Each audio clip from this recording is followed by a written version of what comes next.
Hi everyone, I hope you're all doing great. My daughter is homesick today, so I have got her with me, which is really prevalent because we're talking this week about the impact of IPV on children.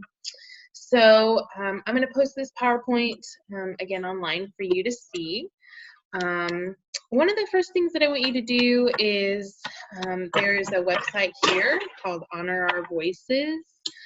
And so this is what it looks like. I hope you can see that. So it walks you through different diaries of kids at different ages with parents who have, from their perspective of domestic violence. So when you get a second, please take a quick moment to take a look at that. So a couple of other things that I want to talk to you guys about today is the prevalence. It's really hard to know more information about children who experience IPV because their parents they're being exposed to it via their parents. They guess that approximately 20% of U.S. children are exposed to IPV each year. And then we also have, again, there's a huge range depending on the statistics that you're looking on at anywhere from 40 to 75% of batterers also abuse their children in addition to their partners. So when we talk about definitions, again, it's hard to really define exposure to IPV. We're talking about different forms of abuse. But we definitely know that there's a really severe impact based on the exposure. It varies depending on severity, how chronic it is, the frequency, the age of the child, the gender of the child, things like that.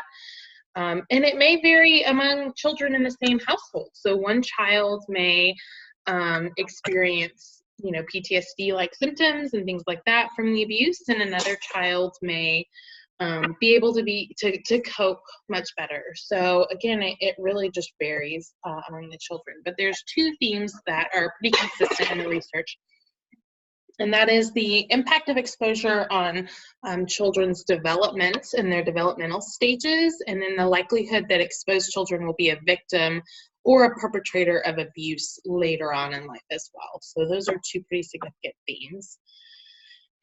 So again, one of the themes is the impact on child development.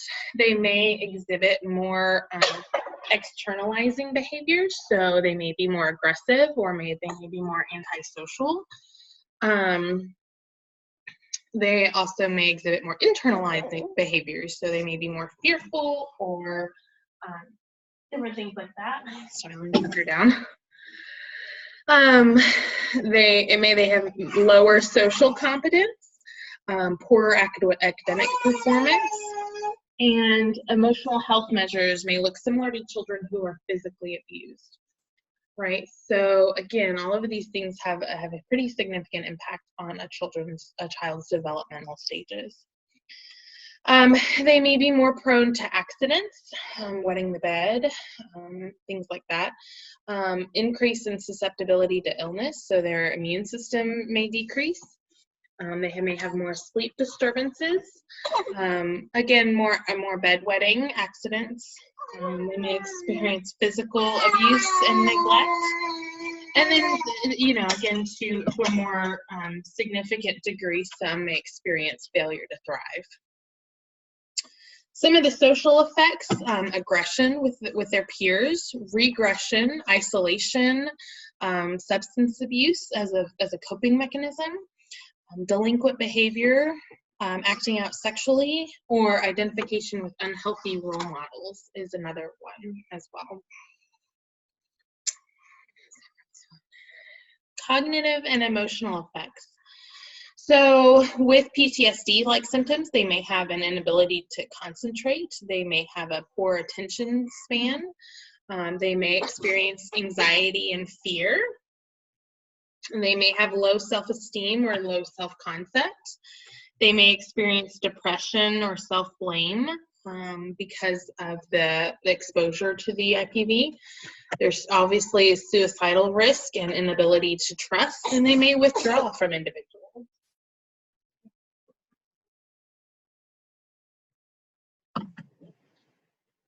And then you may experience children who are shy or timid as well. So there's definitely a link intergenerationally between IPV. So juveniles incarcerated for violent crimes believe that the use of violence is necessary to enhance their reputation or self-image. So again, we see this generational link, which oftentimes we use social learning theory as a theory to understand that intergenerational. Okay.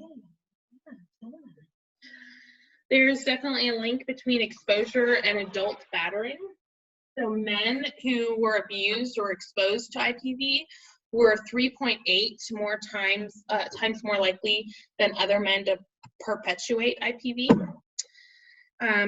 Depending on the severity, the frequency, or the chronicity, exposure to other adverse childhood experiences like mental illness, substance abuse, incarcerated family members, things like that can increase their risk factors if they are a direct victim of child abuse.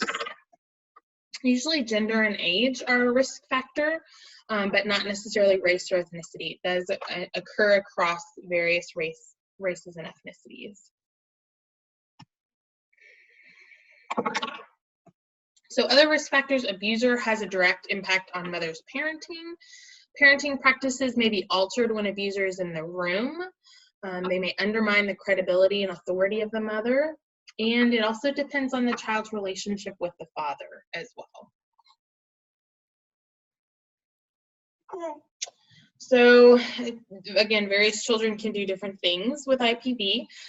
There are some children who try to actively intervene when they're exposed to IPV. There's others who purposely distance themselves from it. Research shows that children 0 to 5 are more likely to be in the room when IPV is occurring, probably because parents think that it won't impact them. And there is potential, obviously, for them to be harmed. So various protective factors: resiliency, protective adults who are involved in the children's lives, and what kinds of coping mechanisms and coping skills that the child has. So here's just a little image for you to take a look at. Some implications for practice. Children's exposure should not automatically be considered child maltreatment. This is something that we're really working with the CPS community on in terms of educating them and helping them to understand the different types of abuse and the exposure to different forms of abuse. Making sure that children are with non-abusing caregivers, providing safety and support for adults and child victims. Again, developing early childhood education programs for treatment and support. Engaging in primary prevention programs as well is going to be very important. So, I hope you guys got all of that. I apologize for my cranky child. I hope you guys have a great week, and if there's anything that you need from me, please just let me know. Thank y'all so much.